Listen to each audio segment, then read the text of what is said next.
26% higher stockouts, and 5 to 20% annual productivity loss. That's the operational cost of manual inventory and maintenance tracking. Some assets are issued multiple times a day, often tracked by hand. Shortages are usually noticed only when someone actually needs the equipment. Without active checks, damaged or expired assets can stay in circulation. The same gaps exist in maintenance, when equipment history isn't available on the floor.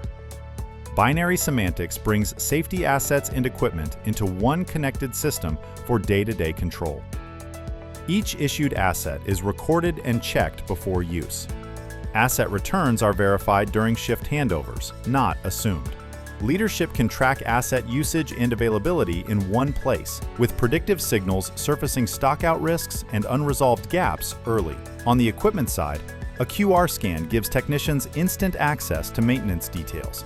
A centralized vendor dashboard tracks service ownership and warranties, with predictive alerts surfacing renewal and service risks ahead of time. When assets and equipment stay visible and accounted for, operations run with fewer interruptions.